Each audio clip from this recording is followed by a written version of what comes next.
Assalamualaikum, my name is Nur Azeti and my member group is Sadia, Asmatul Najiha and Akila will present our group assignment and our topic is Sabah Development Corridor.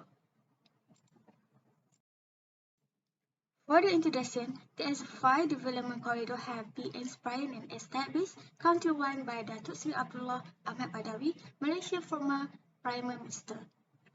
There are Iskandar Development Region IDR, the North Corridor Economic Region NCER, the East Coast Economic Region ECER, Sabah Development Corridor SDR, and Sarawak Corridor of Renewable Energy SCORE. All these corridors have same set of broad goals, which is include providing strategic direction, developing a roadmap, integrating planning, implementing, coordinating, monitoring, and evaluating the growth of the specific region covered to guarantee their success, and corridor concentrate on the sector that provide a distinct competitive edge. Generally, all development corridor has this systematic view to simulate and promote economic expansion of the nation toward acquiring a development country by 2020. In this video, me and my member groups only focus on Sabah Development Corridor. The next part is background of Sabah Development Corridor. The state of Sabah has an area of 74,876 square kilometers with a hard ring. This area ring that state has a second largest state in Malaysia after Sarawak and has a third largest population of 3,063,600 people after Selangor and Johor. However, the economic size of Sabah is very small compared to the economic size of the other states in the country. In the early 1970s, the state history experienced one of the highest economic development compared to other states in Malaysia and is considered among the top of the term of revenue collection. SDC is a comprehensive and holistic approach to the economic development in Sabah Development Corridor. At a time when the globalization is become increasingly difficult, the launch of the Sabah Corridor Development Plan on January 26, 2008 is just what Sabah economy needs. The establishment of the new economic growth center has been planned as a part of the SDC, and it's an aspect that there will provide a large amount of space and opportunity for the people of Sabah and Malaysian economy as a whole. The SDC is also planning a number of programs to provide modern and robust infrastructure as well as other facilities to help boost economic activity even further. Sub-regions of the state have been decided as SDG focus area for the development and expansion of high potential economic activities. Investors and in culture and luxury, tourism, real estate, logistics, and manufacturing will have access to the western sub-region, which has been decided as a zone of industry Sabah and major gateway to the state tourism industry, and this area is also home to the majority of Sabah major port and airport. The last one is given that Sabah has asset that is critical to business success in the global economy. SDC is a smart choice for investors. It is imperative that investors stick to their commitment to a mutual benefit partnership.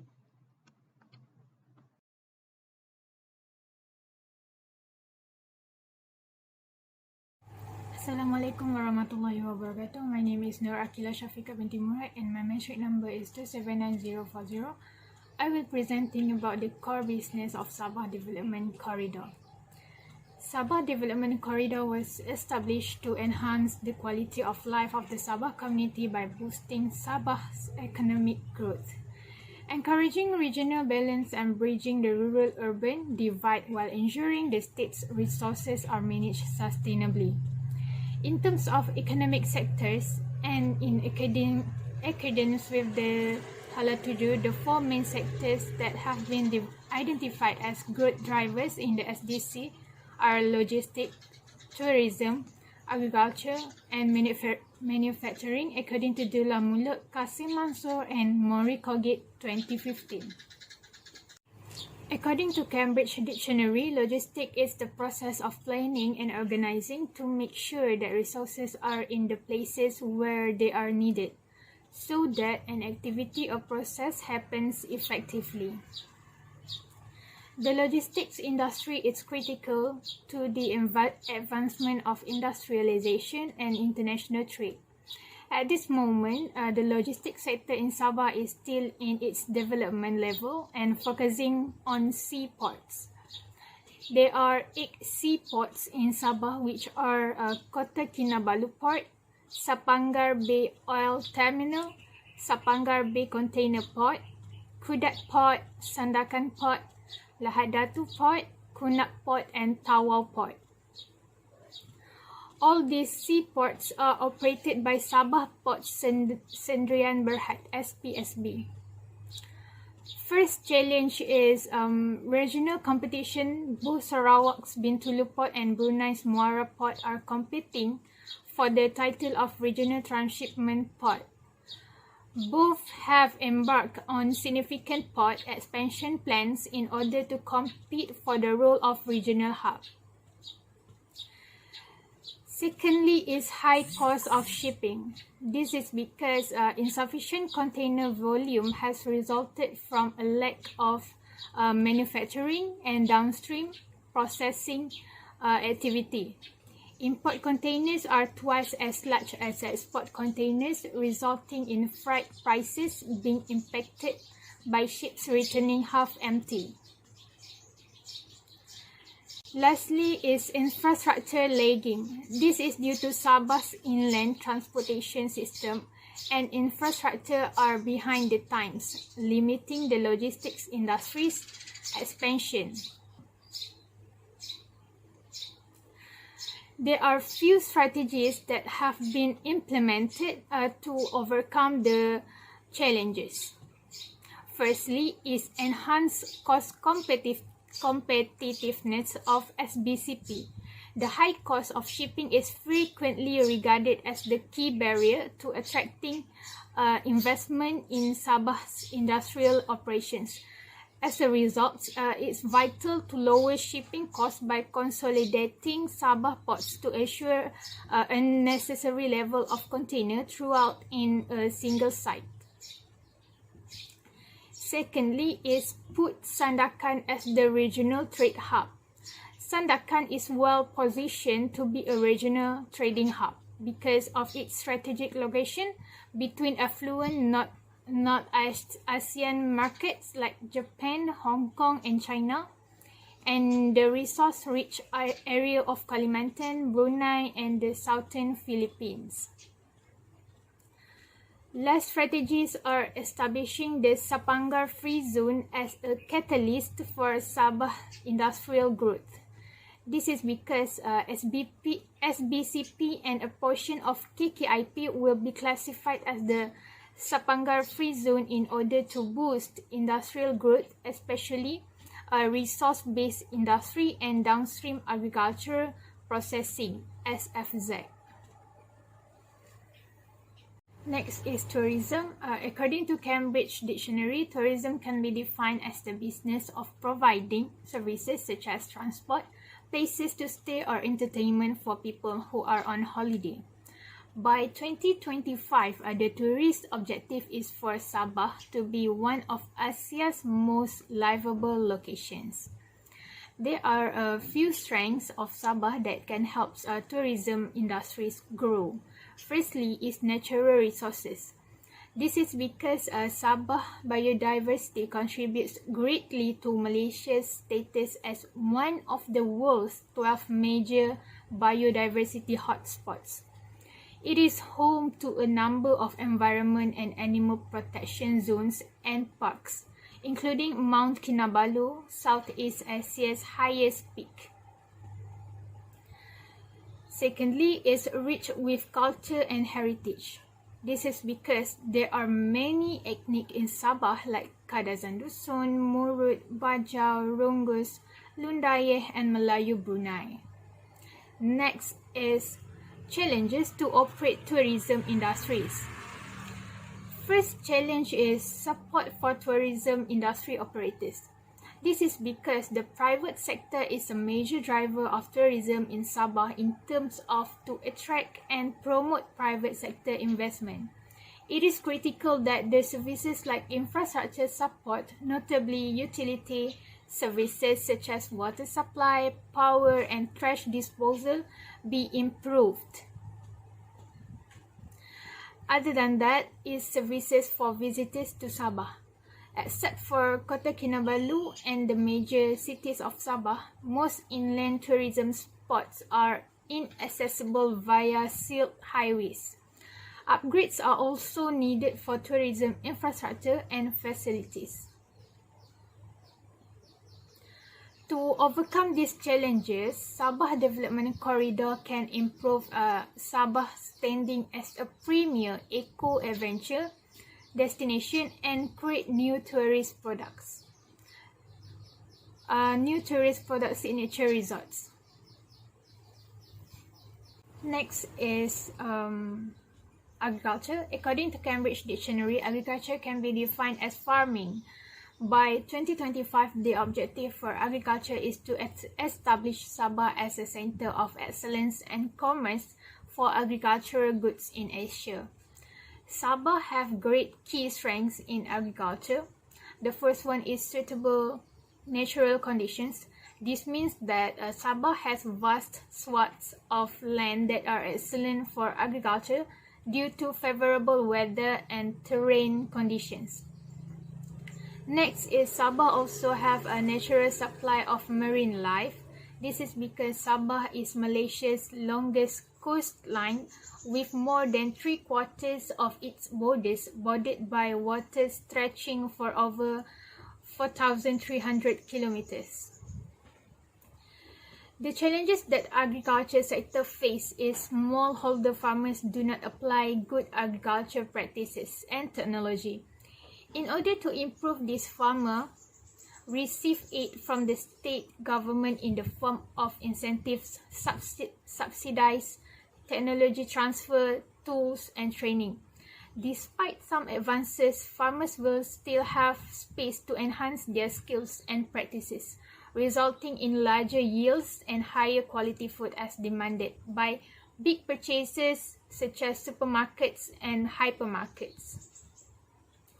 Next is marketing and distribution issues, as well as a lack of scale. This is because paddy, cattle, fruits, vegetables, S&P, and herb cultivation, all of which are now practiced on a small scale, have resulted in high production costs, uneven output quality, poor yield, and hence low revenue for farmers. Marketing issues arise as a result of a lack of skill and the difficulty to deliver a consistent and big supply of goods that fulfills quality requirements. Next is manufacturing. Manufacturing can be defined as the business of producing goods in large numbers according to Cambridge Dictionary. By 2025, Sabah's industrial industry aspires to be Asia's preferred site for resource-based manufacturing. A variety of programs have been established across 3 phases to boost the expansion of current sectors and attract private sector investments in specified regions in order to realize this goal. Sabah have some strengths that will grow the manufacturing sectors. For example, Sabah have a lot of amounts of raw materials that can use as feedstock in downstream manufacturing such as oil and gas, palm oil, and so on.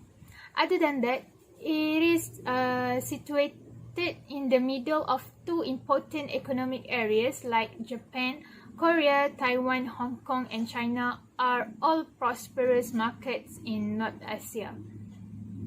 There are few challenges faced by manufacturing. There are shipping costs, manpower, and so on. In terms of shipping costs, Sabah goals to become a major commerce hub between North Asia and Kalimantan or Southern Philippines will result in an increase in maritime calls from boats all over the area. As a result, logistic-dependent manufacturing activities that import raw materials and components for export-oriented sectors will benefit from decreased freight costs in the future. Manpower also one of the challenges that government must overcome. This is because Sabah, like other states, must address the shortage of trained labor, which is a need for attracting high-tech and knowledge-intensive enterprises. To overcome these challenges, it is needed to make some strategies. For example, improve the fundamental infrastructure, concentrate on lowering the cost of doing business, and invest in existing and emerging industries' human capital. That's all from me. Thank you. Assalamu alaikum warahmatullahi wabarakatuh. My name is Sadia. Our mother number is 2688729. So my party is the target group and the achievement of Sabah Development Coordinator. The Sabah Development Coordinator will target the numerous areas where Sabah has like distinctive and competitive advantage in order to assure success. This coordinator interface like will use a market-driven approach to ensure its policies and programs serve all Sabahis in a financially viable and long-term manner. Also, the Sabah Development Coordinator will aid into development of fundamental underlying variable that will determine success. And it will be like infrastructure and human capital. At the same time, we will ensure that Sabah Development takes into account the importance of environmental conservation and protection. The CDC blueprint fundamental focus is to enhance people's quality of life by speeding economic growth, greater regional balance, and bridging the rural-urban gap while assuring long-term development. So the following principle will give like the CDC program, which will be executed during an 18-year period from 2008 to 2015. So it will be like promote and distribution balance economic growth and also ensuring long-term growth and like environmental protection. To represent like program priorities and phasing, the CDC is implemented in three phases. The first phase will be 2008 and 2010. Focuses on laying the groundwork by growth by developing infrastructure and launching high-impact economic and poverty reduction project, with the process of global firms and a strong base of local SEMS. The second phase, it will be 2011 and 2015, and this will be like economic growth accelerated in to save it higher order value-added economic activity. The third phase, it also called the growth phase, will be 2016 and 2025. Sabah is predicted to emerge like as desirable location for VDIs during this period, and it will be like the strong supporting infrastructure, multinational firm, and knowledgeable workforce. There will be also three essential ideas lead to development of CDC. First will be capture of higher value economic activity. Second will be to promote balanced economic growth and distribution. And third will be ensure sustainable growth through environmental protection. The CDC work is like to ensure that economic growth in Sabah is balanced between urban and rural areas. So it will be not only for urban or rural. It will be like balanced in urban and rural areas, as well as between sub-regions. The major objective is to reduce poverty in the state, because the CDC includes the entire of the state of Sabah. The spillover and economic benefits will be enjoyed, and not only by those who live in city, but also it will be who live in tiny towns or villages. Thank you so much. Hi, And Assalamualaikum. My name is Asmatun Najah binti Hamad Supreme. My tree number is 27049. So for this slide, I will talk about the Sabah development corridor project will be focused on five critical state strategy. The first one is Connect Sabah. It is upgrade the transportation infrastructure by ensuring that roads, air, sea, and train we are connected, allowing for better transportation service for the tourism, agriculture, and manufacturing industry. The second one is Power Up Sabah. It is to provide enough and dependable electricity to the state to allow industries to operate efficiently. For the third one is Queen's Sabah Tiers. It is to provide a reasonable water supply in Sabah that can keep up with rising demand and support economic and social development.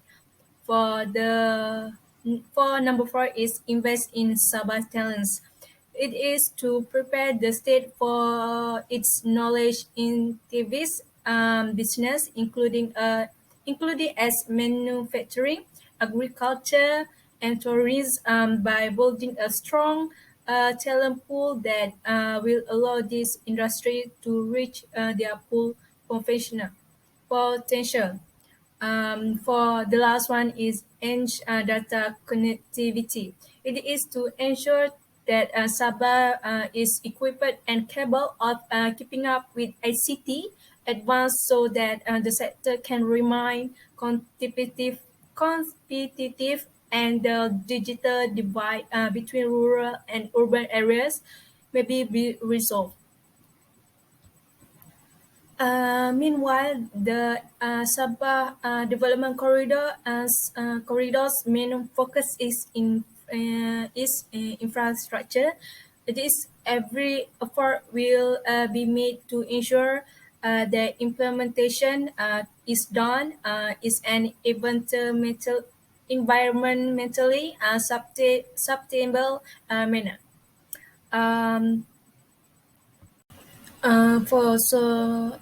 in conclusion, it is Sabah has been a part of Malaysian almost 15 years and continue to grow and develop alongside the rest of country.